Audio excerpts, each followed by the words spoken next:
Hello, everybody, and welcome back to episode number 14 of the No Punches Pulled podcast. I do apologise for the glare off my glasses on this one, but I've got a bit of a sore eye, so I'm wearing them for this. You can't see my beautiful blue eyes, Liam, on tonight's episode, but how are you, mate? Anyway, you well? By the way, Jay is on his way in.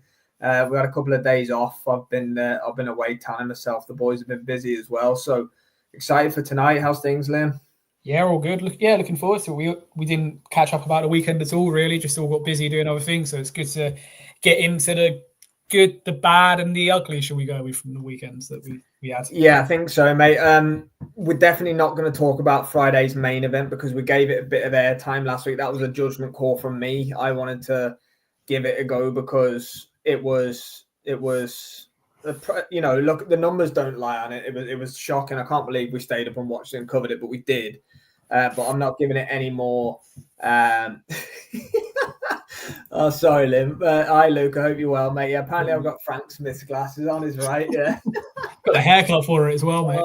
Yeah, love it. Cheers, Luke. Good evening, DJ Pat. Hope you're well, mate. Hope you're well as well. Luke and Hawkan, hope you're well as well, my friend. Thanks for joining us, guys. We've got a good night ahead, and as Liam said, mostly a review show this week. We haven't gone on air and spoke yet about this past weekend's boxing. We've got Katie Taylor and Serrano to get into. Jay will be with us very shortly. Obviously, Chris Billam-Smith against Zurdo. Farmer against Zapata was a good little watch as well.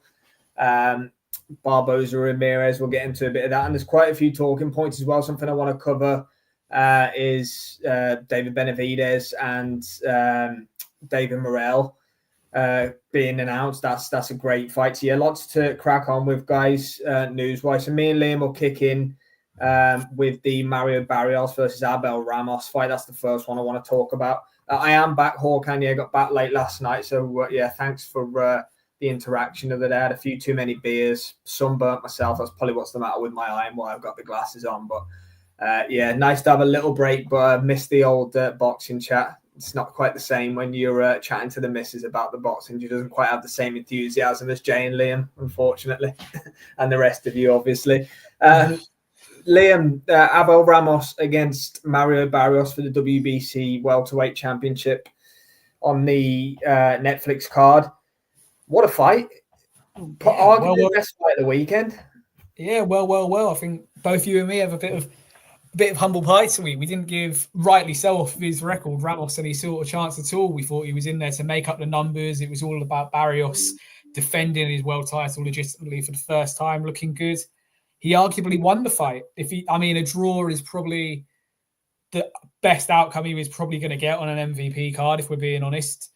But yeah, it was a fantastic performance from him. Barrios started so sharp, and for the first 3 rounds, Ramos couldn't seem to get going. He couldn't seem to even get into range to look like letting his hands go. Never mind letting his hands go. But as the fight moved into the middle rounds, started finding his range. Barrios, don't get me wrong, Barrios dipped very quickly. He had the first 2 rounds, and me and you said between the first 2 rounds that now he needs to kick in and get the finish here, make an emphatic early stoppage. But he looked like a fighter that hasn't had a stoppage since 2019.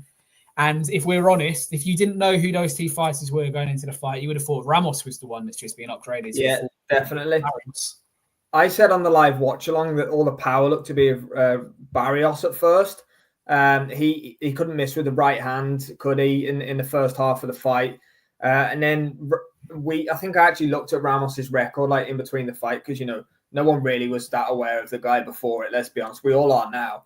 But and then I saw he had like 22 KOs in 28 wins or something. I was like, well, this guy can punch. And then all of a sudden, bang, he had Barrios all over the place. He showed a lot of heart and toughness, actually, Barrios, and so did Ramos, actually.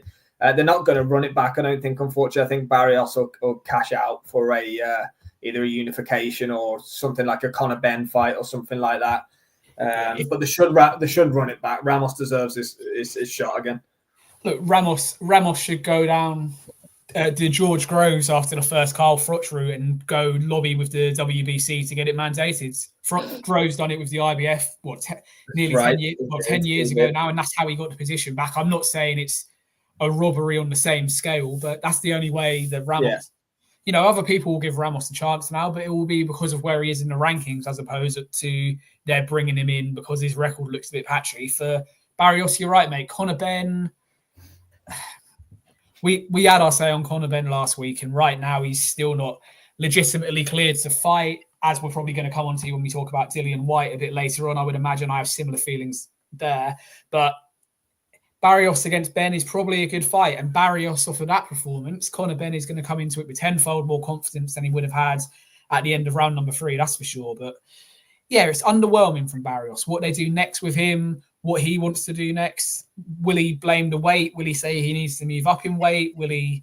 We don't know. It was an interesting performance and definitely not the way we expected to start the night, that's for sure. Yeah, no, absolutely. It was a cracking fight. DJ Pat said for me it was a really good fight, but draw well, great fight. Barrios should have won. Yeah, I mean, it definitely was close. It was a tale of two halves, wasn't it, really? First half was Barrios, second half was Ramos. Mr. Neutral's in the house. Hope you're well, my friend. Big up yourself. Big up iBoxing Hub. Yeah, I guess we'll move on. I'll wait for Jay to talk about Taylor and Serrano, where he's on his way in very shortly. But maybe another fight we'll look at. Probably not the most glamorous fight of the weekend. It was the co-main event of the Saudi card. Arnold Barboza Jr. against Jose Ramirez. I was. It's funny because both of the fights so far got the result wrong. Obviously, Barrios and Ramos. Not many people picked the draw, but I was dining out on Barboza's performance against Sean McComb, wasn't I? Last time out, the public nuisance, the best nickname in boxing, Sean McComb. He beat Arnold Barboza last time. I don't care what anybody says. That was a robbery.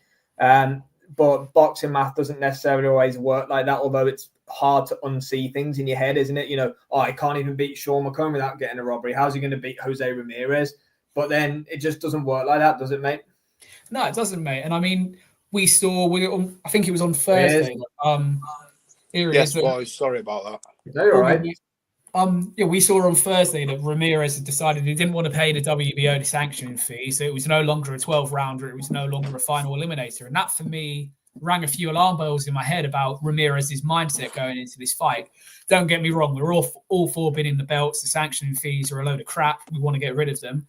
But when you know you're guaranteed a shot at Teofimo Lopez if you win the fight, why are you 24 hours before the fight then saying, actually, no, WBO, I don't want you involved in this fight. Let's make it a 10-rounder. That, for me, set some alarm bells going. Barboza was quiet all week. He wasn't as brash and as cocky as he has been in previous fights. Perhaps he's learned to keep his mouth shut after the Sean McComb performance in the first half of this year, but he got the job done.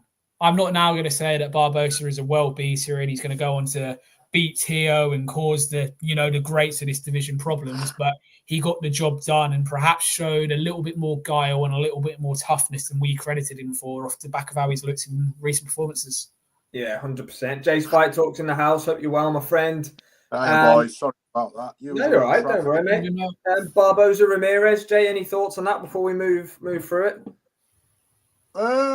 I was a bit underwhelmed by Ramirez. I think he boxed it within himself. I think he potentially will be disappointed in his performance. I don't think he went out there and, I'm not going to say didn't give his all, but it felt like he had potentially a little hesitancy before he was throwing shots. He was sort of concentrating on what were coming back at him. I know he got clipped a couple of times when he wasn't so much expecting it against Josh Taylor, and I don't know whether that sort of introverted his boxing style. It didn't look the usual fluid Ramirez that I'm used to seeing. I don't know whether Barboza's style just didn't match up and he just couldn't get off, whether his timing looked a bit off as well. I think that fight were there for him to win, to be honest. I'd expected it to be a little bit closer than it was. I think Barboza seemed to pull away after sort of 4 or 5 rounds, and it were easier than expected. I don't know whether he felt like that. He never said, but they were all respectful thereafter. I was a little bit disappointed in Ramirez. I think he's a lot better. Yeah, so was I actually, because he put 3 wins together since the Josh Taylor defeat.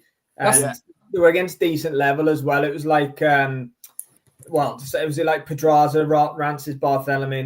There's a better win in that. I can't remember who it was though. Now the best win of them all. But yeah, I was disappointed in that.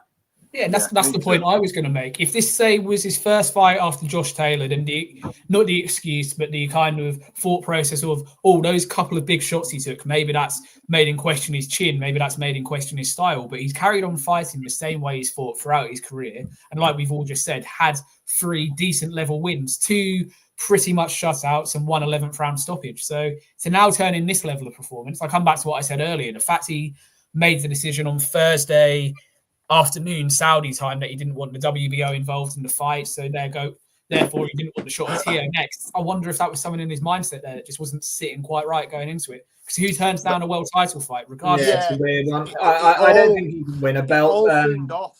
It all seemed off from sort of that couple of days before and 24 hours before. It all seemed off, and the fight carried the theme through to the last bell. The fight was off.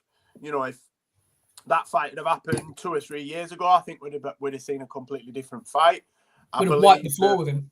Would have wiped the floor with Barbosa. Ramirez, yeah, I think Ramirez will be really disappointed in himself. I believe that if he'd have boxed a different way, different tactics, I know hindsight's a wonderful thing, and it's great me sat here on a podcast telling him what he should and shouldn't have done.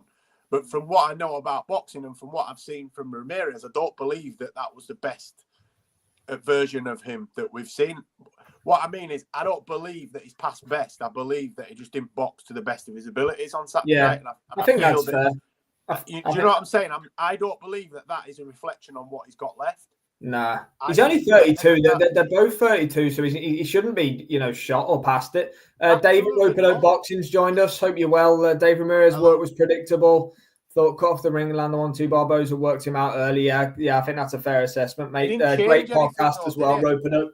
Ramirez, he just kept doing the same thing. It wasn't working in round 1, it wasn't working in round 2, and he just kept a bit like, we're going to get onto it, but a bit like Chris Billam-Smith. He just didn't change anything. He just continually did the same thing. And if you're going to do that, then the same thing's going to happen. You know, if a football team goes down to 10 and they don't hold a flat back 5 or flat 6 and they carry on playing, get walked out. Football, they're going to get 5, 6. No plan B. You've got to shut up shop eventually and change tactic. Mm-hmm. I believe that if Ramirez had changed tactic, that fight could have been different towards the end.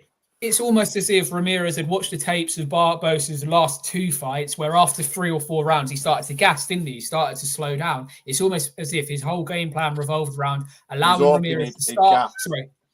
Barbosa to start quickly, tire himself out, and then Ramirez is known for being a durable fighter that can go through the gears in the later rounds. That never came on Saturday night. I mean, it wasn't an electric pace, was it? Barbosa wasn't exactly setting the world alight, but whether it was the game plan that he was unwilling to change, whether there's other circumstances that we don't know about, or it was just he thought, what I need to have a one-dimensional, pretty basic boxing plan and I'll beat this guy. Whatever it was, something wasn't clicking. Just didn't work, did it? He looked better against Josh Taylor in that narrow defeat that probably, would have been closer without the 2 knockdowns than he did on Saturday night. So that Ramirez that boxed Josh Taylor would have beat the shit out of Barbosa on Saturday night. Would have been done in 2-3 rounds. Would have been done in 2-3 rounds if it was that Ramirez that turned up in Vegas. Josh Taylor had to be on it that night. Josh Taylor would have beat anybody that night. And I believe that Ramirez would beat 99% of the people Josh Taylor would beat if he boxed like that. And I kept waiting while we were watching it. I kept waiting for something to happen from Ramirez, be that his trainer and cornermen read him the right accents. Because at no point did they become agitated and I couldn't. I mean, my Spanish is not the best, but they do speak English in his corner as well. And at no point did I see any sense of. I didn't get a sense of urgency from them. Because at 7-8, he was well behind. And he needed maybe not so much a knockout, but he needed to win the next few rounds to get a victory, and he needed to pull something out of the bag. And at no point did I see the urgency or feel the urgency from his corner team. They didn't give him different tactics. They just gave him some water, wiped him down, vaselined him up, and sent him out. For me, I think it was collectively, I don't want to use the word failure, but I just believe that collectively they could have done something. It wasn't right. Yeah, it didn't work out. Something didn't work, did it? Did his corner forget that the fight had been downgraded to 10 rounds? Because even at the end of round 9, going out for the 10th, there was no G-up. Like, even in a close fight. So say in their heads, they thought, okay, this is level now going into the championship rounds. You'd expect a bit of a kick up the arse, a bit of a G-up. That didn't come. And that, for me... What I mean. I watched it back retrospectively. So the only fight I knew the result of going into watching it the weekend was this one. Because as soon as I went on my phone, the first thing I saw was that. So all I saw was points. And I just... Yeah, like you say, there was no G-up going into it. And Ramirez didn't have any urgency either. I think there's more to it. And I say it again, the fact he made the decision, he didn't want the WBO sanction, and that's why it got pulled to a 10-rounder. I think there's something more into that maybe we're going to find out about in the next couple of weeks. Right, we'll see if Barboza then may go on to challenge for a world title. He's 32-0 now or something like that. But what I really want to get into is William Zepeda against Tevin Farmer. This was a really interesting fight. I've took a bit of stick because I says Zepeda would get rid of him in 4 rounds max, I think I called, or something like that. I just thought it'd be light work. I think I said he'd possibly struggle, if Tevin Farmer turned up. Yeah, I'd say Tevin Farmer turned up. Oh man, he did. Tevin Farmer was brilliant, but so some people were trying to argue me, telling me Tevin Farmer won the fight. He didn't. No. I wouldn't go that far. Yeah. But what I would say is, and I'm not saying you're wrong, Sam. I don't believe Tevin Farmer did anything that he doesn't ordinarily do. Yeah, I know what you mean. I think it was more of a Zepeda thing. Keeps his shoulder by his chin, and he moves away from punches and he's quick at countering. Very similar to Floyd Mayweather. I'm not saying he is like Floyd Mayweather. The box is very similar. He has the Philly shell. He keeps his shoulder by his chin, but he boxes southpar, obviously. And he looks for gaps. You bang on, Jake. Straight into his hands. Sorry, mate. Just something that come into my head. I couldn't believe how willing he was to stand in the pocket with Zepeda as well, and how little effect Zepeda's shots seem to have on him. He rolls with them, though, doesn't he? If you notice, Farmer, he never takes a shot. Even though he's in the pocket, he's very good at just turning. Turning, so you just take that little bit off. He's ripping into the body as well. One of these Zepeda's ripping that body. They underestimated Tevin Farmer. Yes, 1,000,000%. He was a world champion at a division below, but you never lose that type of pedigree. Yeah. You lose a bit of speed and you lose a bit of fast twitch muscle, right? But you don't lose your ability to create angles, find space, throw feints, and manipulate space via your footwork. And he was a prime example of that the other night. He didn't need speed. He didn't need concussive punching. He got through that fight with boxing IQ, ring acumen, and just old manned him. That's the term I would use. And Tevin Farmer not that old, really, but in terms of shot worn and rounds in the bank, he's old. Do you know what I mean? He wrote the years back to when he was champion at the weight class below, in the sense that he's always sat in the pocket, and like you say, he's always turned his chin to take punches. So he's not exactly used his arms or his gloves. He's always decided a little turn to take away the power, and that's the best. I think even Tevin Farmer would come out and say that's the best he's looked for 4 or 5 years. Really honest about it, and he didn't win the fight, but what he done is he showed William Zepeda that you need more of a game plan than ripping into an opponent's body and high volume, high punches when you get up to this world level. If he went in with that game plan against Shakur Stevenson next, he'd got his ass kicked. Shakur would have picked him off on the back. Shakur would stop Zepeda on that performance on Saturday night. Shakur stops no one. Shakur would stop him and with just accumulative damage. He just the corner would pull him or something like that. I'd be embarrassed. Shakur he's got a long way to go before February. I think. Listen, on that basis, I think somebody like Anthony Kakachi would have beat him up at that weight on that performance. Lee would have stepped up and beat him at that weight on that. I don't fear for any of the champions anyway. But what I mean is, I don't believe that any of the champions would be any more fearful of fighting Zepeda on that performance, because I hear Keyshawn's getting the Baranchik fight. Good luck.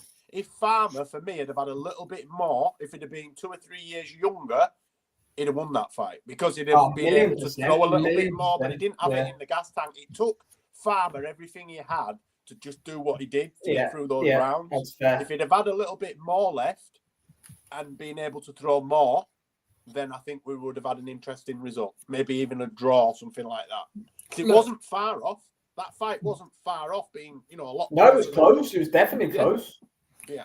I asked the question last week of, is William Zepeda the next Golden Boy fighter with a massive padded record that's going to come unstuck at some point? Now, look, he didn't come unstuck on Saturday night. He got through it just about. It was very close. Like Jay just said, if Farmer was 18 months younger, a little bit fresher, not have it coming off of a 10-round schooling, he would have probably done it. my point is, we're now getting the similar vibes to what we were getting with Jaime Munguia before we went in with Canelo. A very protected fighter that Oscar De La Hoya sticks his hands up his backside and controls him like a puppet. We don't hear from him much. I'm not saying it's all falling apart, because maybe that was just an off night for him and he can go in and beat Shakur. But look, Oscar can say it was 5-0 for me. All my fighters won all night. But there was some worrying things in there, and that's the Cepeda one should be top of the list for that should have been a state that was set up. Sorry to cut you there. Saturday it was. For Oscar was set up as his. This is his. So Eddie's had it, Ben Shalom's had it, Uncle Frank's had it. They've all had the showcase nights, haven't they? They've had the 5 versus 5. They've had their own individual shows as part of Riyadh season or individual fights. This was Oscar's opportunity. He took the mic at every opportunity. He called out Eddie Hearn to a 6 versus 6 with them two being the main event. Dressed like a matador. He'd already set half his fighters up that were fighting at the weekend against Eddie's fighters. They didn't do their bit. So Oscar did his bit, but his fighters didn't do their bit for me.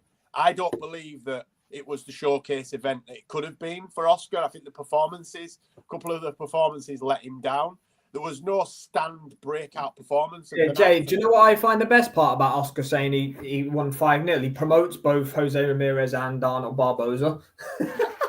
Yeah, so, 4-1. But this is, but this is the thing. It was meant to be. So it was meant to be Ramirez putting himself firmly in the shot window to go and attack Teo and all those fighters.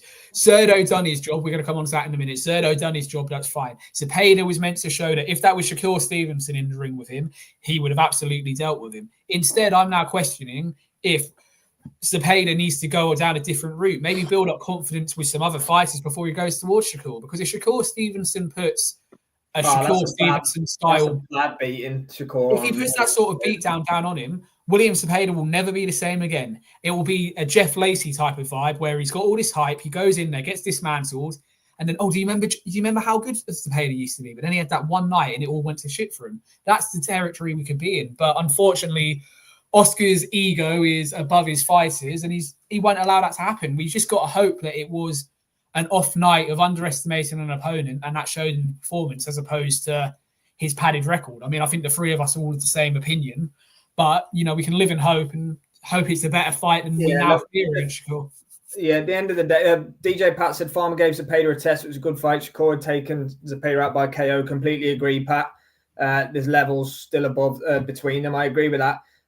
Dave Roper said Tevin Farmer set a blueprint on how you beat Cepeda. I would say potentially so. If that was Shakur in there on Saturday night, it would have been a bad beating. The game plan is to sit on his chest and set a pace. If you allow, like a lot of these style of fighters, if you allow them to get into their rhythm, get their jab off, not particularly fast paced, but all they need is a couple of rounds getting their jab off and following in with hooks, that's them set for a fight. Tevin Farmer sat on his chest from the first 10 seconds of the fight. And okay, it wasn't always effective work, and he was taking shots, but Cepeda was uncomfortable. Cepeda was making mistakes. He couldn't get into his rhythm. And even though he won the fight, it was that way for 10 rounds. That's what it is. So, I think it was a blueprint that's been set out. And Shakur Stevenson's like this compared to Tevin Farmer, so we'll be able to take advantage. Listen, he needs a fight between that level. He needs, another former world champion, but established at that weight. Tevin Farmer, for me, was an easy pick. I mean, he's not boxed for God only knows how long. He's a natural super featherweight. That was meant to be. They expected to stop Farmer as our was expected to be a 4-round blowout, wasn't it? For sure. Yeah. Before we move on to the main event and then Katie Taylor, boys, the Oscar Collazo fight, Dave at Rope said we don't really talk about the minimum weights, and he's right. No one really does, to be honest with you. But do you think there's a chance now that we get a bit more noise around those? Because what is it? It's like 105 pounds, is it minimum weight or something like that? Yeah, no. In answer to the question, only in Japan and Malaysia and the Philippines, they're just not. They just don't get the plaudits that they should, and that it's not me talking. I'll watch anybody box, and some of the best fights I've seen are at the lower weights. I just don't believe that the promoters will get behind him and the fans won't get behind him. Unfortunately, unless they can concussively chin people like the likes of Inoue and people like that, and the lower weights. They Unfortunately, super fly seems to be, or flyweight you could make a case for, but that seems to be the limit where the fandom starts. Big up Wayne Herman, by the way. Hope you're well, Wayne. I'll be really blunt on it. As much as I enjoyed that fight, if this was a normal pay-per-view red season card like we get in December 21st, there's not a cat in hell's chance that a minimum weight fight would be on that card. No, unfortunately, that was a fight there to fill a slot on a regular card that went out on Golden Boy's YouTube. It was a world title fight. That was what. That's what it was. It was there for world title value. Unfortunately, as good a fight and performance as it was, you're not getting that on your standard Saudi pay-per-views. Turkey's got no interest in it. The only reason he put it there is because there was a trinket attached to it, unfortunately. And it hurts me to say that, but that's the reality, if we're going to be honest about it. I think for me, 122 pounds. You know, that's for fans, you're looking at bantam, super bantam. I know Superfly, but if you notice, there are always characters at Superfly. There's always you got your Bam Rodriguez as your Superfly stand out now. Sonny Edwards is, and they've got a mouthpiece, or like Bam, they're knocking people dead. If you ain't got that, then unfortunately people are not interested, or the casuals are not interested. Ultimately, what it boils down to is there's less knockouts in the lower weights, isn't there? You know, they don't hit as hard. It's just, you know, physics, if you want to call it that. So it's less interest. There's less interest. People like to see the heavyweights because there's knockouts. Blood, guts, and thunder, don't they? That's what they tune in for. They don't want to see a skilled boxing match, unfortunately. You know, and we're in an age now where it's about views, clicks, and bums on seats. Viral moments. Viral moments, memes, etc. The TikTok generation that can't concentrate on things for more than 30 seconds, then you need to deliver a viral moment that they're going to see in the TikTok that's going to get them looking elsewhere. If you can't do that, you know, talk about the next generation, not us established lot that have watched the sport for years. If you want to get this younger generation into it, it's all about the viral moments. It's why, for example, Dubois skyrocketed since the AJ fight, because you can snippet every single knockdown from that fight he had into a 30, 40-second clip, and everyone will go, fuck me, I want to see more of that. Wow, that's amazing. Kakachi going 12 rounds with Josh Warrington, you're not going to get the same sort of effect because it was a rinse and repeat for 12 rounds and there was no knockdowns, there was no memorable moments. That's the way to look at it. Speaking of viral moments, if I'm ever in the same room as Prince Patel, you will get one. Just put that out there. So you need to fucking stay away from me, kid. Jay's Fight Talk planning to become the IBO and WBA. I will crush your skull like a fucking eggshell, you little muppet. Just putting that out there. Jay's Fight Talk looking for a scrap in an African car park fairly soon anyway, so we'll keep an eye out for that. Listen, I'm eligible for an African title through my lineage. So yeah, if you can, there you go. He's eligible. He's just got to make 147 now, and we've got a fight in our hands. If you can make 175, we've got ourselves a fight. Yeah, hopefully Luca's still in the chat. Luca will down to 175. If we can make Bridgerweight, we've got a scrap. Yeah, there you go. Right, boys. Main event: CBS against Zurdo Ramirez. Got a question for you both. Was CBS found out on Saturday night? Was Zurdo better than we're giving him? Well, yeah, most people were giving him credit for beforehand, although he was favourite. You know, the narrative kind of was spun that he's a super middleweight at one point, you know, beat Arthur Abraham all them years ago, but he kind of styled on CBS, didn't he, for a good amount of that? I don't think it's about found out. I think we all know the talent that Chris Billam-Smith's got, you know, and he'd established himself as world champion and a world level fighter at cruiserweight. I think the problem for Chris Billam-Smith and Team Billam-Smith, I'll say, is I think that they did what I did and underestimated the power of Ramirez's shots. Yeah. I think that cumulative damage, which we saw, and again, very similar to the fight we were talking about earlier on, Chris Billam-Smith and Shane McGuigan never changed tactics. I did hear Shane telling him to get in front of him, stand on his chest, and Billam-Smith just wasn't doing that. But I don't believe he was allowed to do that. Ramirez took some serious damage, didn't he? And moving around. Yeah, those cuts were horrendous. You know, there was an argument that fight could have been stopped. I believe he broke his thumb, fractured a hand, busted a rib. You know, there was a lot of damage. And the fact that he kept going, they all give him plaudits for that. But he was going to do that. He's a fighter. You've got to nail him you've got to nail 90% of them to the canvas to get him to quit. I don't want to say that he was found out. I think just Ramirez was just better, slicker than him. And I think that's an advantage of being a former super middleweight. He's a little bit slicker with his movement. He's not as stiff. He looked very stiff, did Chris Billam-Smith. He looked very, very stiff, very basic in what he was doing. And I was a little bit disappointed that he, again, didn't change anything, just continued to do the same thing. It wasn't work. Had a brilliant first round. But Zurdo just watched him for first round and let him do what he wanted, figured him out. And then after about round 4, I thought, right, he'll change something now. Nope. 5, nope. And before you know it, it's 11 and he's 6 rounds down. I scored it 115, 113, right? And I know that I gave 2 or 3 rounds to Billam-Smith through bias. I wanted to give him them rounds. I think if I'd have scored it, I haven't scored it again. I've watched it again, but I didn't score it. But I can see that Billam-Smith lost that fight by 5 or 6 rounds. Yeah. Yeah. CBS showed a lot of heart, Wayne said, but level far maybe. I think the Jack Massey fight makes sense. So does it, unfortunately. I'm not going to go. Look, it's first of all, for a super middleweight, that's where Zurdo started, and he's probably closer to a light heavyweight than he is a cruiserweight. For him to do that and inflict the amount of damage he did on CBS needs to be given credit, because it doesn't matter how, that shows something. That's a natural 200-pounder against someone that probably naturally is around 173, 175 at a maximum, and look at the amount of damage he inflicted. I agree with Jay. It was almost as if Chris's plan was to walk forwards in straight lines all night and try and wear Zurdo down. Bigger, stronger, hits harder. Yeah, after rounds 2 or 3, you could tell that wouldn't work. And it's a very Shane McGuigan-like thing to not have a plan B, a plan C, and be able to implement that in a fight. And it's, and there was no signs of it at all. There was no conversation in the corner. There was no nothing. They stuck with that plan all night.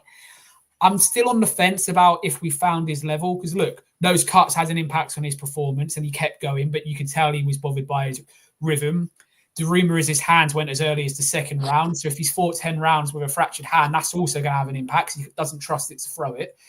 But he done so well beating Akoli. He had to fight against Masternak. He dealt with Riakporhe.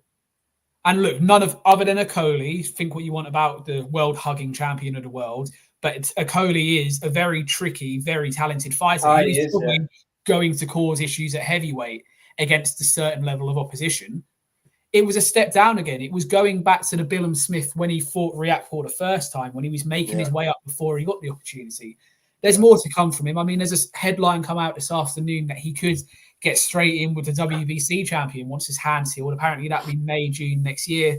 I mean, if Shalom can get that in the UK, that might only be his 2nd UK show on Sky next year. So, I mean, I'm sure he'll do it if the lure's there. But it was underwhelming from a British perspective. It was disappointing because Billam-Smith was one of our best world champions. He had that on body of work, not just on bias from us guys. He had that on body of work and what he'd done to get in that position. He'll come again. The Jack Massey fight, I agree, makes sense. Massey still is European champion. He's had to forego the Commonwealth belt, but he still is at the moment the European champion. So still be a 12-rounder. You get good ranking off the back of it as well for another tilt when this division, splinters, because that's what's going to happen. Opetaya is going to move up at some point. But yeah, we need to give Zurdo credit. It's his lighter stature, his lighter frame. He's used to getting in and out on his feet. And when you've got a fighter that's just plodding forward in front of you, like Billam-Smith was doing, it's easy to get your footwork going. I don't think his feet were that good. He didn't need him to be that good. He was going forward in straight lines, and all he had to do a couple of times is pivot left or right, and CBS just followed him, just turned like that. So I CBS for me looked beat after a couple of rounds. But body language was... Chris Billam-Smith made him look better than he actually had to be. I'm not saying he's not good. Don't get twisted. He's brilliant. But I believe that what Chris Billam-Smith, they couldn't have asked him, his opponent, Billam-Smith, to box any worse than he did to play into their game. Those hands. Yeah, jab. Keep him behind the jab. follow it up with a 1-2, and then move away from him, cluster punch him, move away, clusters, move away.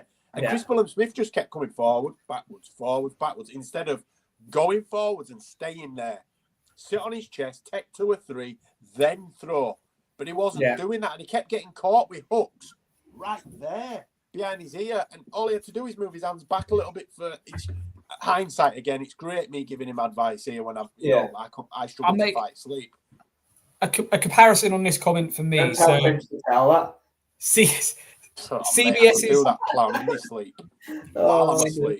CBS's performance on Saturday night for me kind of mirrors in a way the performance we saw from Zurdo when he went in against Bivol, in the sense of he was one-dimensional. He didn't show his best work, and Zurdo had an easy night on Saturday, and Bivol gave Zurdo a schooling in that fight in Abu Dhabi back in 2021. So yes, he's got good feet. Yes, he's quick. But Billam-Smith made that 6-7 times easier for him than it should have been, because he was literally a one-dimensional straight line fighter. Looked fairly basic, didn't it? There was no movement at all, was there? He wasn't going off to the side or looking to pivot. He was following where Zurdo went and then just coming forward, going backwards.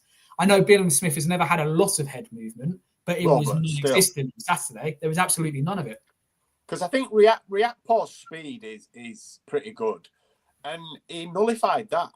You know, he could have done something very similar to. I know Riakpor box is very different to Zurdo, but I'm talking about speed and length-wise. Very similar in length and height. Very similar in speed. And after 2 or 3 rounds, he kept getting caught with a jab and the counters. Do you know what I mean? The straight left jab was just catching him. Straight right was catching him. He didn't try anything different. So for me, I'd have gone half a step forward, maybe stood on his front foot. Then you're on his chest. His movement's restricted. Then you offload your punches, but it was coming forward, getting caught, and then just moving back. Coming forward, getting caught, and moving back.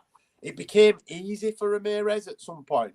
You could see that he didn't push him to the limit. When that fight finished, Ramirez had another 3 or 4 rounds left in him. But I believe that Billam-Smith was hindered by the injuries as well, you know. But I thought towards the end, right, he's going to have to go out on his shield now.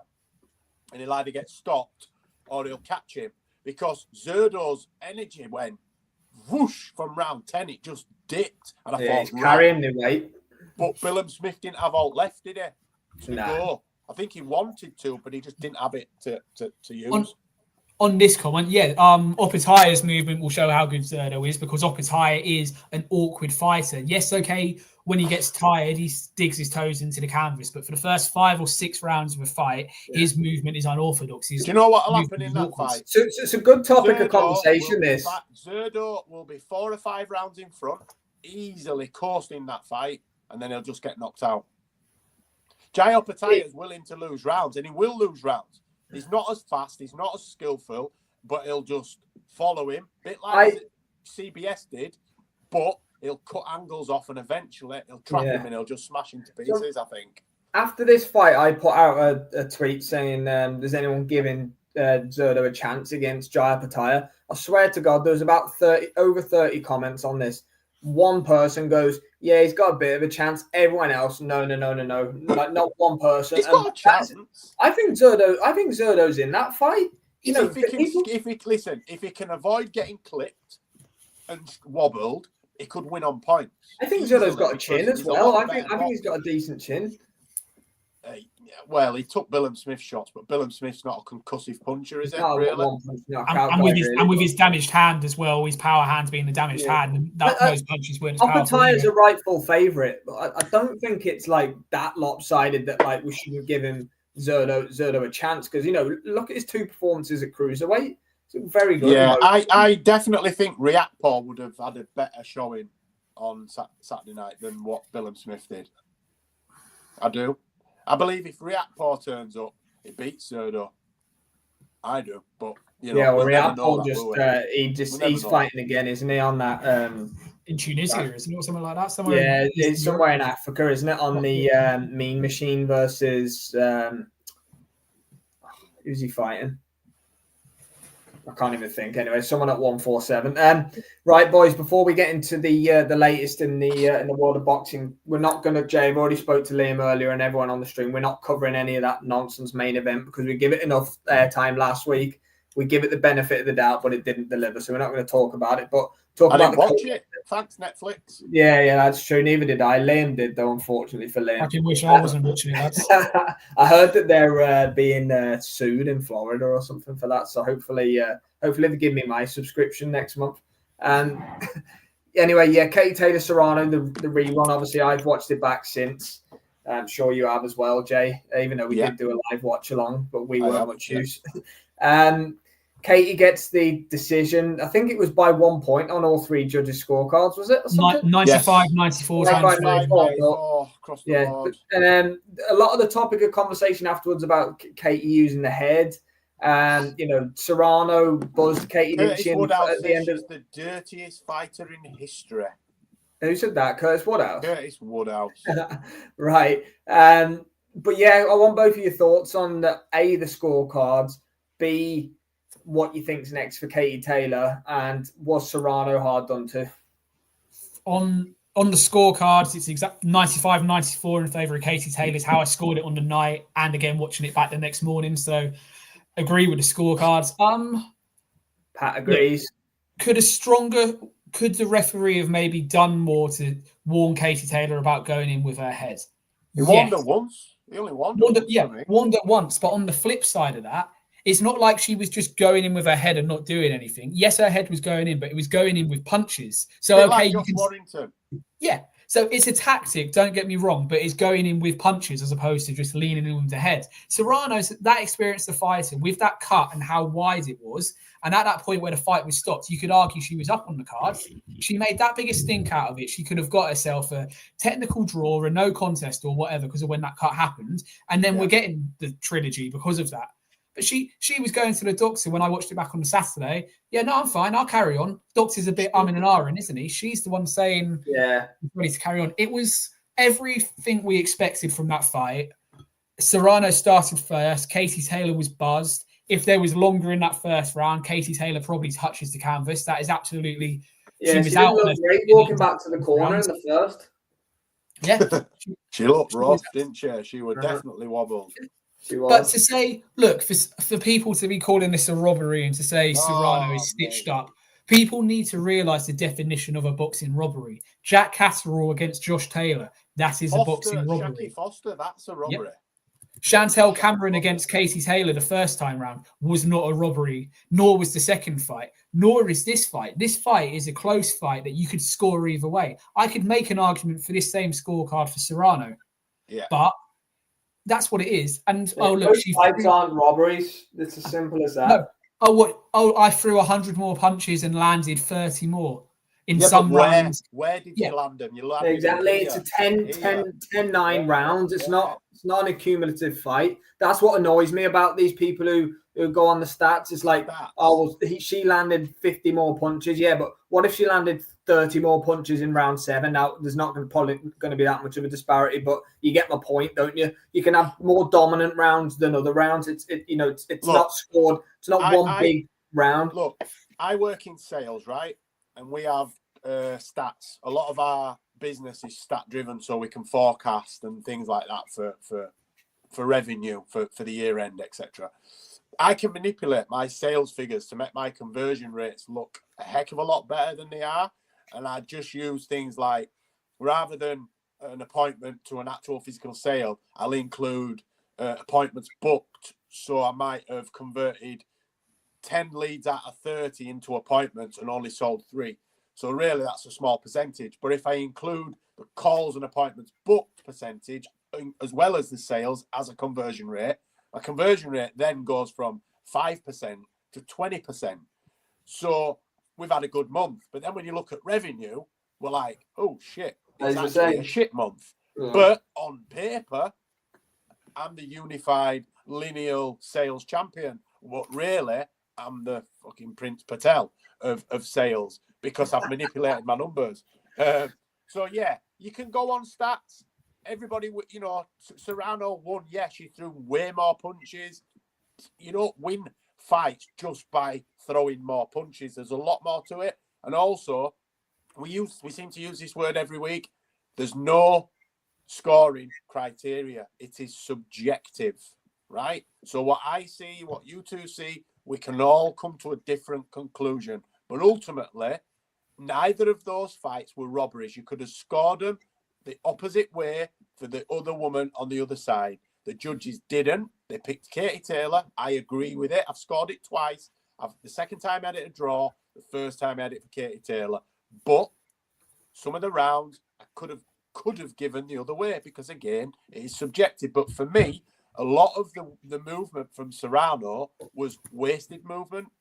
A lot of the punches were arm punches, blocked punches, punches round the back, rabbit punches, not scoring punches. Katie Taylor won that fight for me. It's not a robbery. And I'd like to see her have a homecoming or a swan song at Croke Park or MSG. Yeah. Just before I go through a few of the comments, I think that would be a good one too. Did you see Eddie Hearn's reaction in the ring afterwards?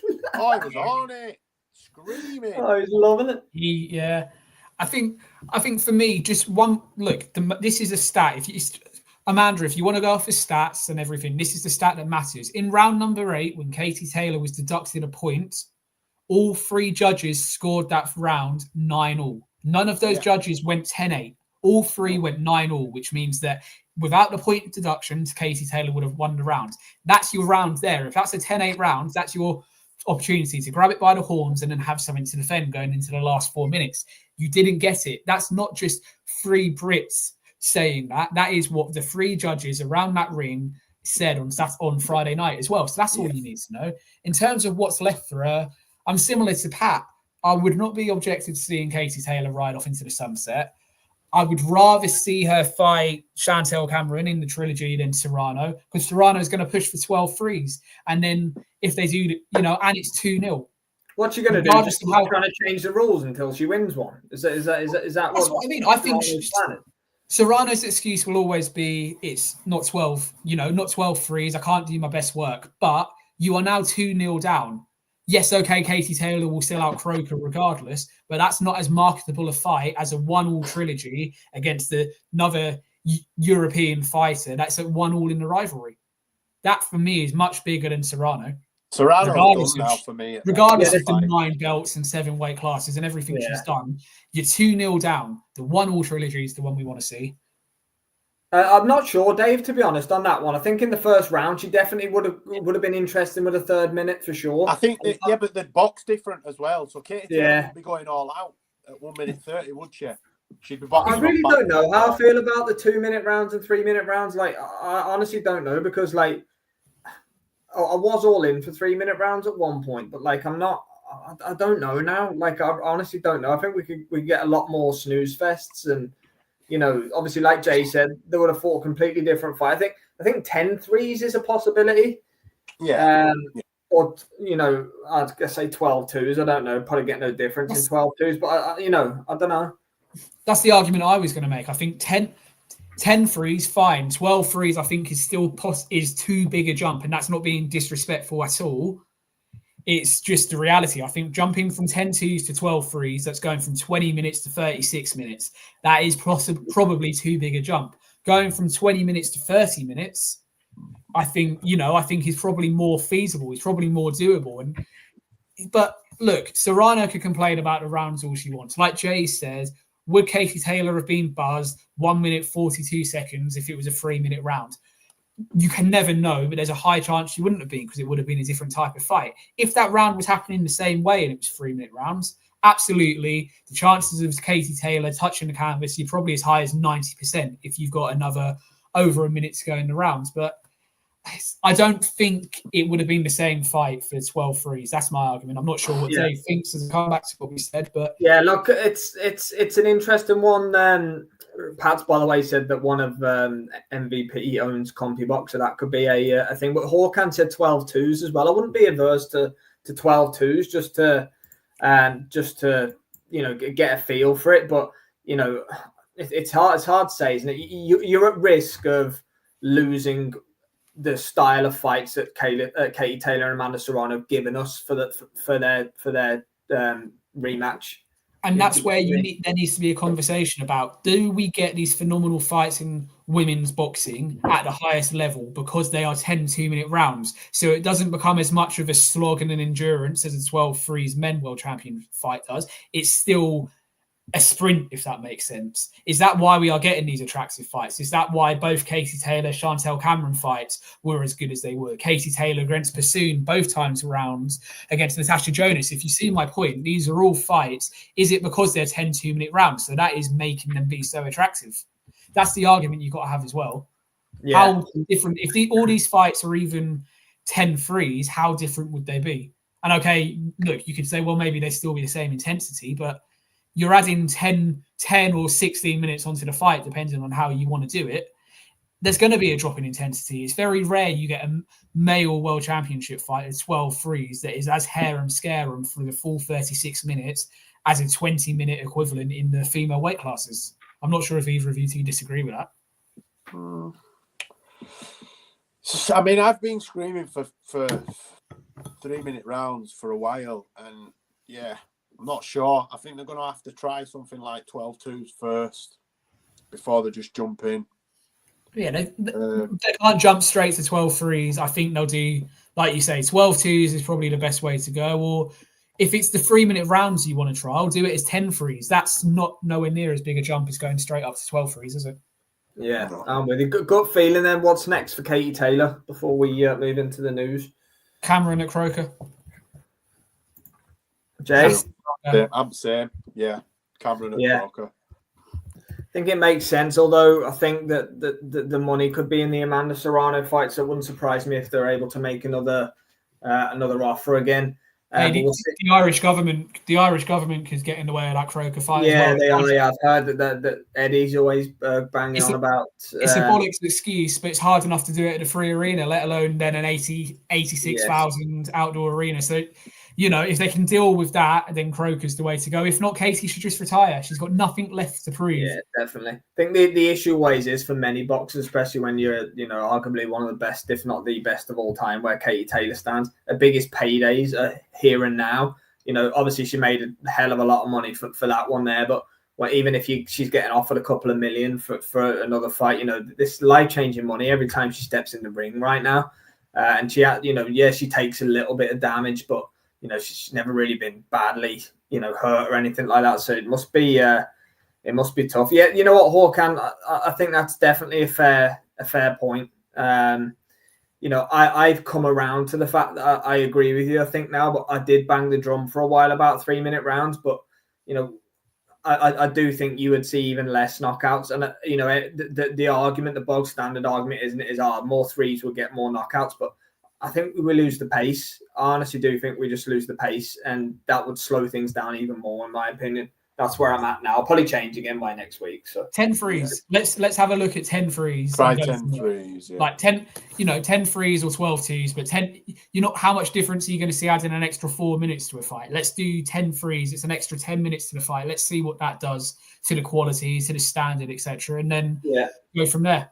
12. You adding an extra 4 minutes isn't going to show too much for me by doing 12-2s. Yeah, I know what you mean. Right, we'll see what's next for Taylor then.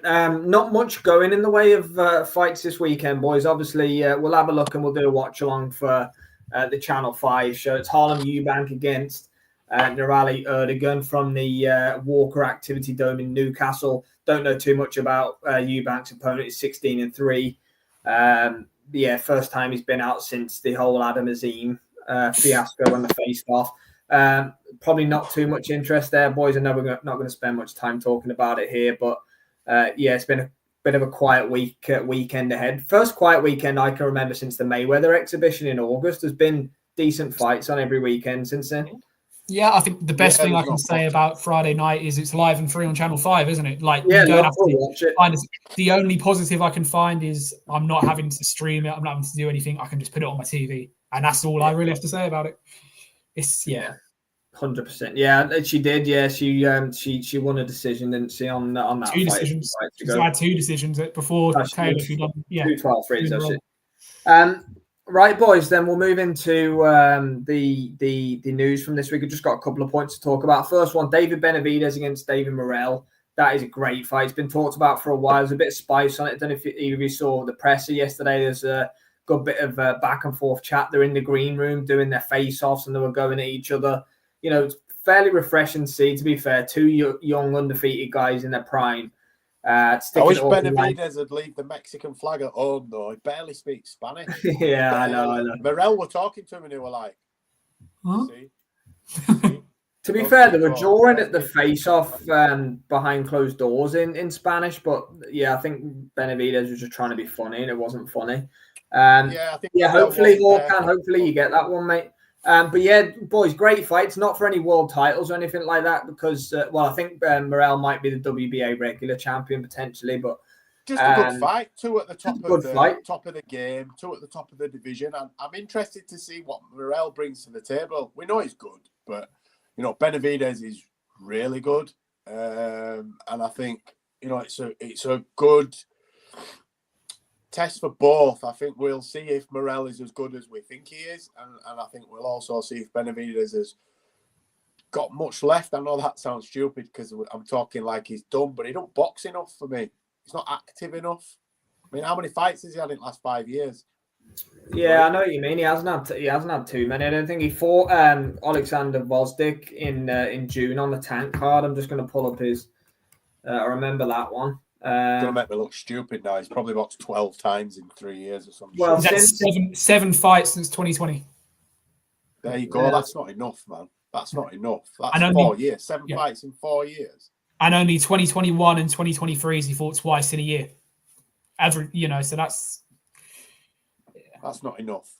Yeah, lucky Benavidez will be favourite in the fight, but I'm, like Jay said, I'm looking forward to seeing what Morel can bring to the table. And he's only 11-0. Morel, Benavidez 29. I know there's a vast gulf in professional experience there as well.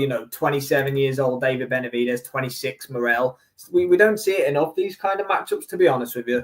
Artur Beterbiev holds all the real world championships in the division, so the winner you'd have to feel would be absolutely nailed on to be in prime position after they get their rematch sorted, and the belts might fragment. To be fair, you're probably going to get a Beterbiev retirement if either way.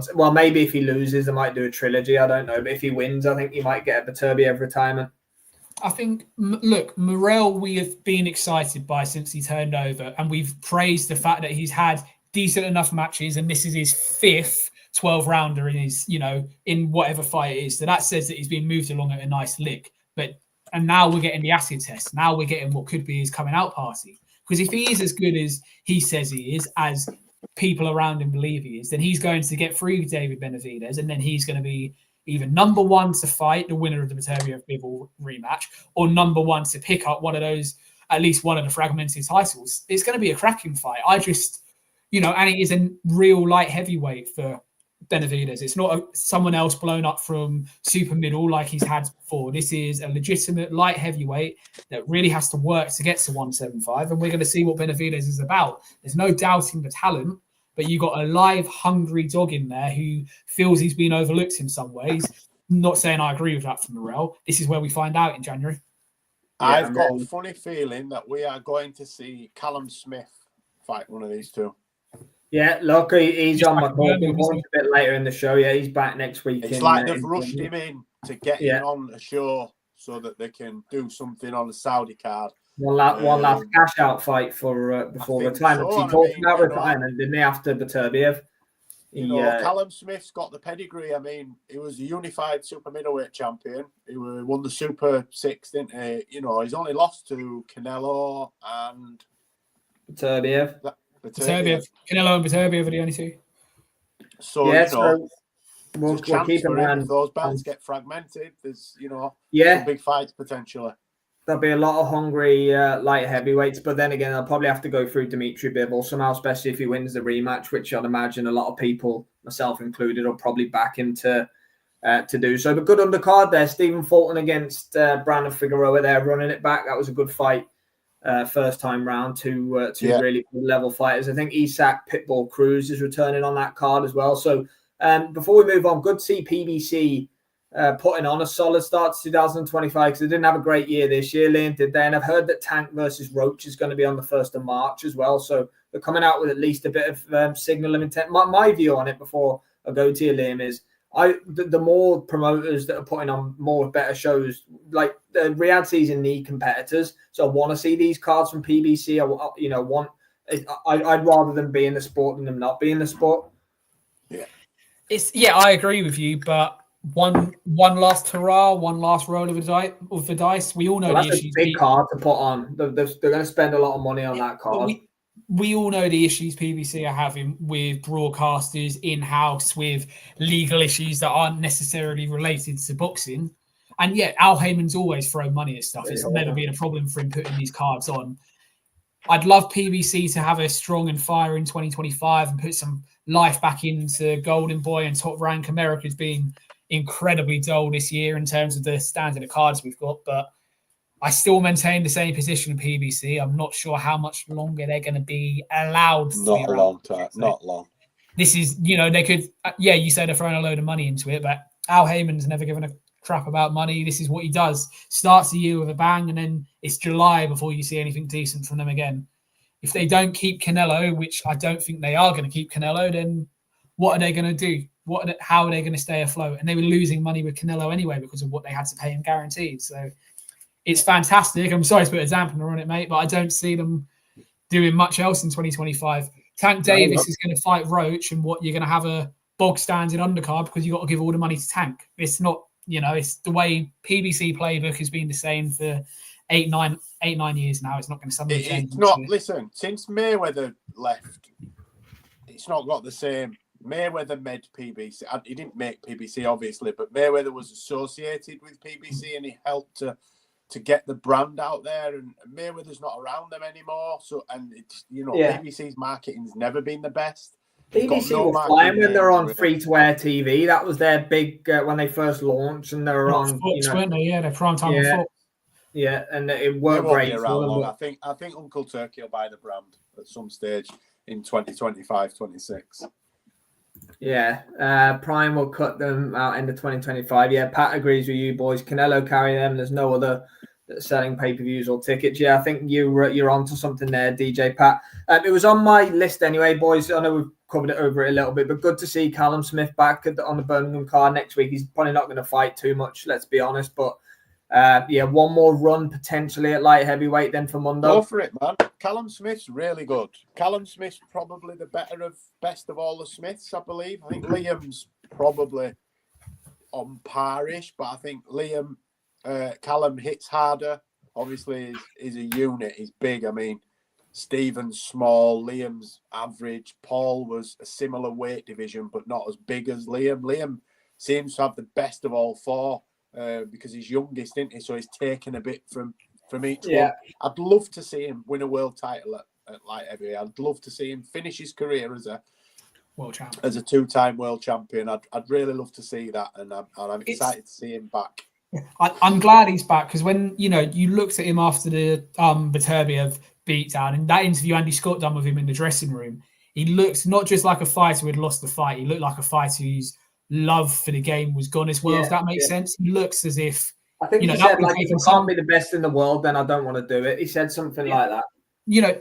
That would have gonna take some picking up from his dad, from his brothers, from his team to get him even thinking that he can compete and fight again. I'm delighted he's back. He's one of my favourite British fighters of the last decade or so, and I'm with Jay. I would love him to finish with a world title round his waist again. He deserves it. His talent deserves it. What he's done for British boxing deserves it. I'm glad he's not going to go out off in the back of the Beterbiev defeat, and that's going to be kind of. Yeah, Callum Smith was good, but remember his last fight? He got completely ripped apart. So let's hope it's something big. Let's hope it's an 8-rounder. I mean, no one wants to see an 8-rounder. You get what I mean? He gets through this big rounder. I'd love to see Callum Smith domestically. Yeah, that's what I was about to say, Jay. Get him in with Yard and Boatsi and people like that. He can punch like a mule, Callum Smith. Can you imagine Callum Smith, Ben Whittaker in a year or so? Ben Whittaker's, if he hadn't had the blip, but Callum Smith could beat any of them. He hits so hard. Him against Yardu, Smith against Yardu or Boatsi, first part of next year, if one of these world titles become fragmented, yes, okay, a bit of Brit bias, but I would happily lap that up as a fight. One of these governing bodies are going to fragment their world titles because they can't help themselves. They're not going to allow an undisputed. The IBF will get rid of something somewhere. You know what they're like for sure. Good news for you, mate. Going to the show next week to get to see Mondo. It's a good card, mate. But no, look, him against Buatsi, him against Yard, him against Whitaker, if he can ever recover from his sprained ankle and get back in the ring. It's they are good fights. Liam Cameron's done nothing to deserve that fight. Absolutely nothing. Right. Liam Cameron deserves a rematch with Ben Whitaker. That is it. He's done nothing to deserve these big fights. I heard he might be rematching Lyndon Arthur.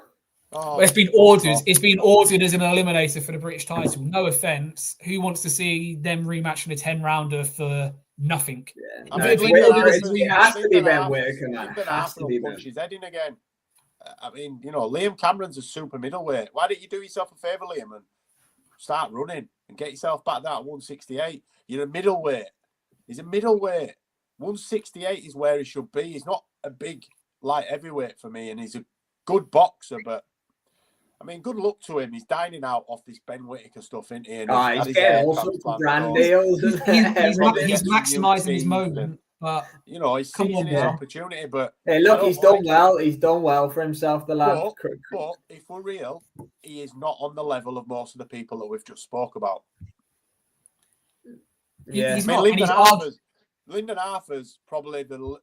I don't want to diss because I like Lyndon, but out of Buatsi and Yard and them, Lyndon Arthur's probably the I don't want to say easier fight of that bunch. And he easily beat Liam Cameron. Oh, you can rebrand it and say it was close and it was this and it was that. He beat him and he'll beat him again.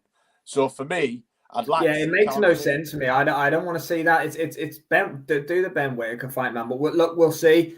On the subject of Ben Whitaker, then I may as well go to boxer next. They've announced this Natasha Jonas card in Liverpool. Lauren Price is on it as well. So looking to put them on a collision course. They did a FaceTime, didn't they, the other day? Yeah, so they're on a collision course, are they, for a big fight in 2025? But Jonas finally got I know, Jay, you're a massive Natasha Jonas fan. She finally got a fight date that she's been going on about for a good while now. I love Tasha. I do. We're talking about boxing as well. Okay. Look. In all seriousness, she's my age, isn't she? What am I? I'm nearly 50 too, so I'm only joking. But look, she's been screaming for a fight for God knows how long. She's finally got herself a fight. Her and Lauren Price are on a collision course. I like that fight. I think it's a great fight. So I'm excited to see Tasha put on a statement performance, defending a belt, and then we'll have a unification match in summer next year. Yeah, by the time boxers get their act together, probably. I mean, look, it's taken from January to get Tasha a fight, and she's been talking at least every other week since June, saying, "Look, Ben knows I'm ready to fight. I wasn't injured after the Michaela Mayer fight. I just wanted some time with my daughter. All the stuff that we completely get. It's good that she's getting a fight. It's good that Lauren Price is on the card as well. It's good that they all become a 3-belt unification." With Tasha picks up, I think it's the WBC in December. But boxer haven't done a lot in the UK the second half of this year. And again, it's kind of similar to what we said about the Azim Davis card. Is this the best you can give us? With all the fighters they've got to get out, don't get me wrong, it's good that we're seeing 2 of their world champions get out. But with all the fighters they've got to get out, it's kind of, is this the best you can give us? You've left it last minute. You've left 3. If we put through it, it's not a great. I know Vidal Riley's on the card and against who though? Against TBA. Exactly. Where's the Isaac Chamberlain fight? That's the fight to make. You've left 3.5 weeks to try and sell a card in Liverpool to try and generate an atmosphere or anything in Liverpool. You need 7, 8, 9, 10 weeks and a good card to try and do this all in 3.5 weeks. Could be a lot of black curtains for boxer, unfortunately, couldn't it? Yeah. What about Sandy Ryan? Pat's asking, where do you think she'll fit in at the end of 2025? Michaela Mayer rematch. It has to be a Michaela Mayer rematch, doesn't it? Whether we say that, but Michaela Myers doesn't sound like she wants to do it. No, she was on about Serrano, isn't she? Clarissa Shields as well earlier or so. Yeah, she's been all over. She's been all over Serrano since Saturday morning, saying, "I'll come up to fight you, or you come down to fight me. We'll get it on. We'll do this." Because Serrano's saying the only reason she's going to stay up at a higher weight is for big fights. It's just the WBO need to find a set of bollocks and mandate it to happen again because of what happened before the fight. Forget how close the fight was, just because of all the drama on fight night before the fight. That should be enough to order a rematch. But yeah, Michaela Mayer doesn't want it. And it's a shame because Sandy Ryan's going to find herself in the who needs me club, because no one's going to voluntarily defend their world title against Sandy Ryan or give her an opportunity. She's far too dangerous. I agree. Completely agree with that. So yeah, we'll look out for that then. That's on the same night as the Matchroom Monaco card, if I'm right, is it? Boxing may win in viewing figures for a change then, if that's the case, because the Monte Carlo card isn't exactly stellar this year, is it? Yeah, I'm pretty sure they do clash. Mayer ducking Sandy Ryan. Yes, she doesn't want any bit of that rematch. You're absolutely right. Right, boys, a couple more to go. 2 at heavyweight and 1 at middleweight. So let's leave the heavyweights till the end. Hamza Shiraz and Frank Warren pulled out of the purse bids for the Janabek fight. Sorry, Hawkins. Sandy Ryan looks to be out in the cold in the 147 division. She is. Yeah, so Hamza Shiraz as Hawkan fighting for the 160 middleweight world championship. Go on, Hawkan, you can do it. So Hamza pulled out and Frank Warren. It's more his team. Hamza doesn't pick who he fights. He'll fight anyone. I've seen him interview. Mauricio Sullivan came out today and said that he fully expects Hamza Shiraz to challenge Carlos Adames. I think that's in deep negotiation. I'd imagine it'll land on February 22nd. What do you think, boys? Yeah, I don't find, if we didn't have any other news on the horizon for Shiraz, i.e. this Carlos Adames fight, and we heard he pulled out of a purse bid for a world title, it would send alarm bells ringing. But for some people, the Carlos Adames fight is already agreed. It just hasn't been announced. If you listen to other people, they are in negotiations for it. He's number one with both the WBO and the WBC, but he's WBC silver champion. So it is literally, you are in line to get the shot. It's the route he's already gone down. And let's be honest, the Janabek fight will always be there for him because Janabek isn't a big enough fight. Even bigger if he beats Adames, isn't it? He becomes a WBC, WBO unification fight. That's what it becomes. And he hasn't ducked out of the way, Janabek. He's just gone down the path that him and Frank Warren probably agreed on at the start of this year when he picked up the belt against Liam Williams. He's won it against Williams, defended it on the 5v5 against Ammo Williams, and then he dismantled Tyler Denny when he picked up the European at Wembley. Janabek should try and get the Lara fight, and you can make it for undisputed. Because Janabek's IBF and WBO champion, is he not? Lara's WBA. Is he keeping the IBF though? Because the IBF didn't let him defend it in Australia. Yeah, I know what you mean. I'm pretty sure that they've allowed him to. I'm sure. And why didn't they let him defend it? Yeah, Sorry, just playing devil's advocate. I'm not sure. Maybe someone can help. But if so, the quickest way then is he fights Lara, and then you could potentially have an undisputed fight on your hands.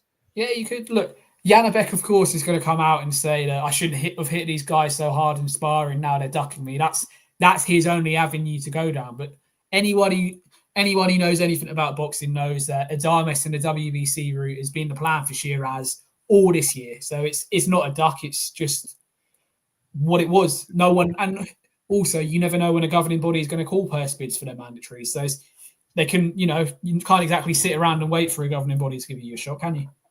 Yeah, no, that's right. We'll hopefully see that on February the 22nd. I know we talk about it every week and it's not on my list or anything like that, but surely we're going to get an announcement for this card soon. Eddie Hearn said it's going to be the best Riyadh season card ever. We love that one, don't we? We get that every time. Yeah, it's always going to be the best Riyadh season card ever.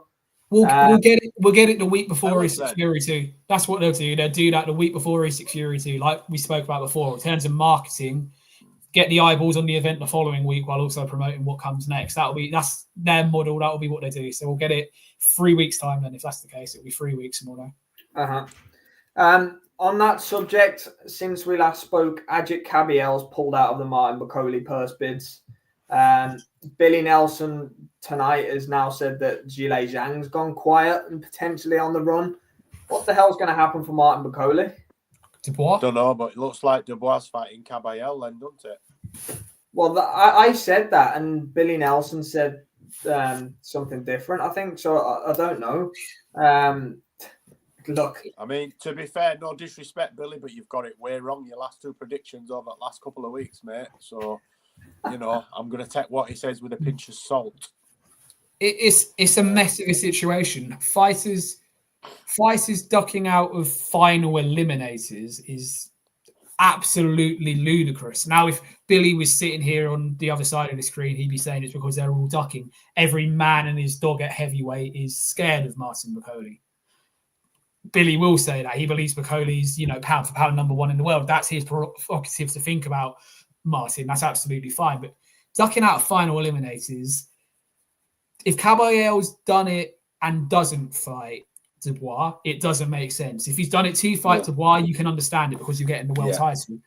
Zhang doing it, I mean, Zhang, you lost to Parker. Okay, you knocked out Wilder, but you knocked out the artist formerly known as Deontay Wilder, and you've not done anything since. So Zhang ducking out of it wouldn't make sense. But if Caballero's getting the Dubois shot, you can understand it. But I'm fed up of all this talking. I love Billy. We all love Billy to pieces, the three of us. But it's just not happening for him, is it? Unfortunately. Stop talking now, Billy, because you're also weakening your position to other fighters because you're starting to look like you're desperate, like you want something to happen. Leave it all behind closed doors. Let Ben, let Turkey, let George, Warren and stuff get it all sorted and get it announced, like we say, in about a month's time. He is dangerous, Wayne, but why are fighters pulling out of final eliminators against him? It's not like he's the undisputed champion and then it makes sense. They want to wait for him to move on. Pulling out of final eliminators is just strange unless it's to go and do something bigger, if that makes sense. I find it hard to believe that why Zhang would pull out unless they're looking back to do this Zhang Parker fight again, and Kabiel is getting the fight. You've got to remember that Zhang's considerably older than all of them. Zhang's got to be very he's 41 or 42, isn't he, Zhang? So he now has to manipulate the system to get the fights, the biggest fights, first. He can't afford to take another loss for him now. It throws him right back. So I think that he's holding out to potentially get a world title shot, maybe Dubois if he can. Yeah, look, he's had this relationship with the WBO, Zhang, hasn't he? Since he had one for their Intercontinental before the Joyce fight, and then he's been their interim champion. He's not their interim champion at the moment, but it almost screams of, well, I've got this relationship with the WBO. I want to stay down their route. It's almost as if, that's for the IBF belt. No, I'm staying over here. I want to stay with what I know. Well, Parker's got it now. I need the WBO. Exactly, but he's probably thinking, if I get the rematch, I win it back, then I'm back in the same position I've been in. It's just... It's strange, isn't it? It's strange. Like they all scream that they want fights and no one will fight them. They get the opportunity to fight and then they all swerve it. I'm not saying anyone's ducking. I'm just saying that, fighters want to fight allegedly, but it's obvious fighters want to fight when it's right for them. I believe that, it's a strange one, man. Yeah, get him in with Manuel Char. Do you know what? Yeah, I know what you mean. If he's going to put him in with Manuel Char, then put him in with Chris Lovejoy. Mate, big Chris Lovejoy. Do you know he offered me out him? You've said to us before, yeah. Look, what the fuck are you talking about? A, I'm not a fighter, and B, I can't get a visa. I'll fight you, but not in a ring. Absolutely not. Big lump. But saying that, I could probably dance around keep away from him for. You could get him on Misfits. You could do like the what's his name KSI done on Misfits. He done 2 in the same night, didn't he? Tag team. Come on, man. Prince Patel first. Warm up. Yeah, exactly. And get Lovejoy in there. Big 600. Yeah, you fucking whopper.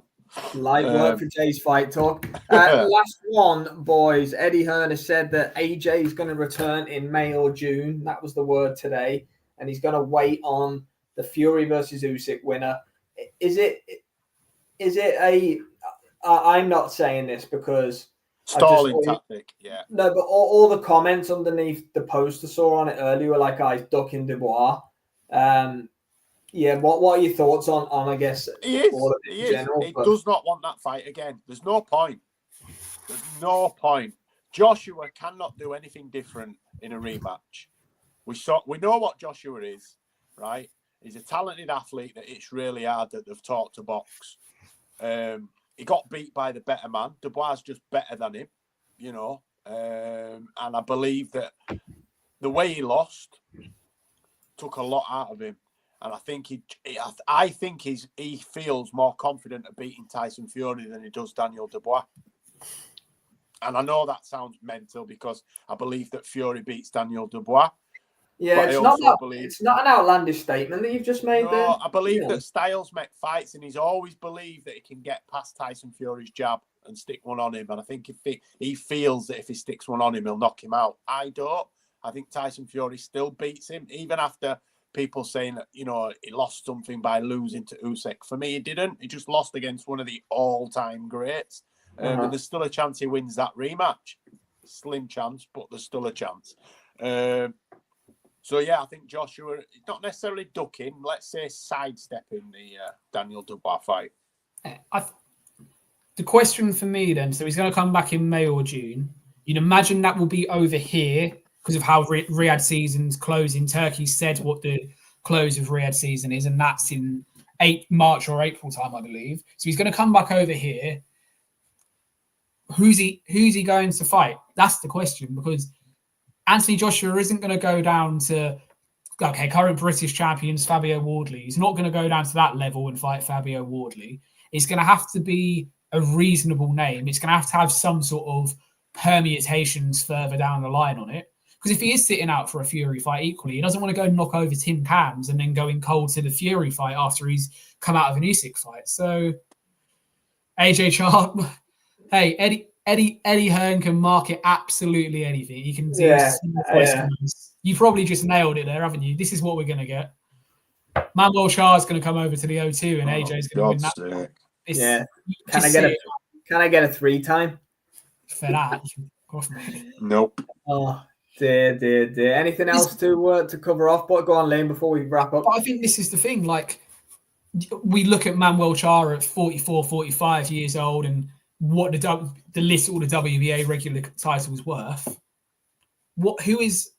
I'm struggling to name 3 or 4 reasonable heavyweights that you can put AJ in with.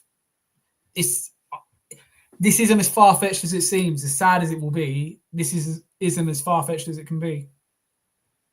Yeah, Lucas says a definite thing. It'll be a tin can in May or June. They can't afford to rebuild AJ again. Like no one's tuning in to AJ. They ain't got time. They ain't got time. Yeah. They ain't got time. That's what I mean. So it can't be a rebuild. So it's got to be decent enough level, but it's not gonna. It's clear enough. It's not going to be in Saudi or Fury, isn't it? That they're the fights for AJ. It's clearly not going to be Dubois now. So he's holding out for Fury to lose to Usyk. If Fury beats Usyk, AJ's got no option because they'll do a trilogy. When was the last time Fury had a 5-month turnaround? He's not going to go from fighting in December to fighting in May or June. That's not what Tyson Fury does, unfortunately. It's going to be something. Yeah, Luca's probably right then, just ticking over for a Fury fight. Dillian White back in Gibraltar is probably the only other thing to talk about. If you want to talk about another fight cleared. He can't fight again. Ebenezer Tete. Yeah. Tete. Yeah. Who fought him recently? Dubois, was it? I think so. God knows. Did Dubois fold him in a couple of rounds? Probably. If I got it right. Looking now. Yeah, Wayne, you know my thoughts on it, mate. I for some reason I got a weird feeling Fury's gonna beat Usyk in December, but there's not really much logic behind it. I've just got a funny feeling, but Dubois folded him in a rounds at the Albert Hall back in 2019. Yeah, there you go. So incoming Dillian White to struggle with him and Dillian White go the distance with him. Absolutely no questions asked whatsoever. Yeah, a jab is still in the running for a Dubois fight, I think, on February the 22nd. Dave? Shut up. Going back to White for a second, I carry the same energy I do with Conor Benn. The reason the fight's happening in Gibraltar is because he's not cleared to have his British license back yet because of the failed test before the AJ rematch. So he's having to fight out in Gibraltar. So it's the same energy. I don't particularly want to see Dillian fought Whyte. in a hotel in Ireland the last time out against Christian Hammer. For a similar reason. Until we have answers as to why, what the fail was, what the ban was, etc., etc. I'm not really a fan of seeing him fight. You mentioned Conor Benn. That's the statement that they've released, clearing him of all wrongdoing. Can you see it's it? been brushed under that carpet, mate. There's been not a word. Oh, sorry, I've got it upside down. Sorry, can you see it? Full of shit, Conor. Exactly what we all knew. You are a drugs cheat, kid. JFK said that. Drugs cheat. Drugs cheat. You need to clear it up. Same with Dillian, man. Clear it up. Let's get these muddy waters clear. Just come out. You know, you failed for whatever reason. The substance was found in your body. It's either gone in through ingesting it accidentally or someone spiked you or whatever. Anybody that's ever failed the drugs test and have always managed to justify it, not justify it, sorry, but confirm how it entered their system. Conor Benn's, I'm sick of hearing them say, well, we can prove it. You know, we can prove it. I want to get, well, prove it then. Don't go round the houses. You know, you have to prove it before the fans will back you. I'm telling you now, Conor Benn could fight a plethora of names and he will not fill stadiums like they think he's going to fill stadiums because a lot of people think he's a cheat, mate. But again, I've just shown a copy of the statement, Luca. It's the same. It's the same energy with White. He had that fight in a hotel in Ireland where TV, it wasn't allowed to be live on TV for whatever reason. That was not allowed to be live on TV, which is why we could only hear about it on social media. Yeah. And now you've got this fight in Gibraltar for a similar reason. The energy is the same as Conor Benn. You're not clear to fight. Clear your names, man. You have to clear your names, and that doesn't mean coming out and publicly saying you've cleared your name. You know, you have to show definitive proof. You know, or people, we won't swallow it, man. In this case, words. Remember, White's failed before. White's been banned and failed before for a drug test. This isn't a first-time thing for him. This is the second time. But he proved that, though. But he proved what that was, didn't he? An over-the-counter supplement. You know, but at least whether he knew or didn't know, there was a reasoning and an answer behind it. Just saying. He had his 2-year ban, though. I agree, mate. He still had his 2-year ban though between 2012 and 2014 for that. Look, he'll struggle for 10 rounds. He'll get a majority decision out in Gibraltar, but doesn't do anything because for me, Dillian Whyte's irrelevant in a similar way to Conor Benn until he clears his name. B sample, B sample. They were loving the B sample, weren't they? All of a B sample. Absolutely. I think that's it for this week then, boys. We can't we've done well to drag out what we did out of this week. Massive thanks to Jay and Liam, obviously the boys for coming on. Been good to get some content back out. A big up Dave at Rope Dope Boxing. Make sure you go and subscribe and listen to their great podcast. Big up Luca, Wayne Herman as always, the main boys. DJ Pat Hawkan joined us as well.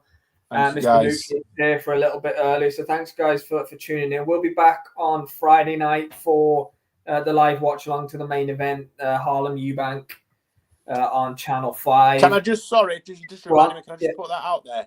Chris Eubank Senior, talk to your boy, man. Oh yeah. Talk to your boy, man. That was a proper plea, wasn't it? Chris Eubank, man, talk to your boy. He's reaching out to him. He's getting blanked by text. Talk to your boy, man. That's all we all want to see. Good night, Wayne. Everybody wants to see. That broke my heart, that, you know. That's the first time I ever felt like that. Like what he said, Jay, if he's not present for a Conor Benn fight, and the only reason anyone's interested is the nostalgia. But not even that. Forget the fight. Yeah, right? Agree, Luca. The reason I'm saying this, right, it resonates with me on a personal level. I've got a fractured relationship with one of my children from a previous relationship, and there's things I should have done differently and could have done differently to not be down the road that I'm at now, where I've got a grown-up child that I don't have anything to, you know, she's not interested, and I've got grandchildren that I don't know and stuff like that, and you know, it breaks me. And I just saw that interview with Chris Eubank, and as a human, I felt a connection with him, and I know some of the pain that he's going through. And you know, he's grown up with his dad. My daughter didn't grow up with me, so we've always been sort of estranged. But I know that you have to keep those lines of communication open, you know. And I'd love to see him, forget the fight, I'd love to just see them reconcile just for reconciliation's sake, you know, because you could tell that Chris Eubank Jr. is hurting. He wants his dad by his side. His dad's been through most all definitely with him, you know. So I'm putting a plea out there to whoever's going to see it. Chris Eubank Sr., one of my all-time favourite fighters. I just want to see him and his son back together. Sorry for hijacking the. No, you're all right, mate. I completely understand and resonate with where you're coming from. Most definitely. Thank you, Hawkan. Really appreciate the kind words. Make sure you subscribe to Hawkan's channel as well. Hawkan's Ringside Live. He's always at the live shows. He'll be there in a lot Birmingham. of the big shows. 30th, he'll be there ringside. So yeah, make sure you subscribe to Hawkan's Ringside Live. Absolutely. Follow the boys and X at Liam_Tully 9 at Jay's Fight Talk. We will be back on Friday evening for you, but we've got much more to come next week. Obviously, we've got the big Birmingham card to get stuck into. Great show, everyone, and we'll see you for No Punches Pulled as well next week.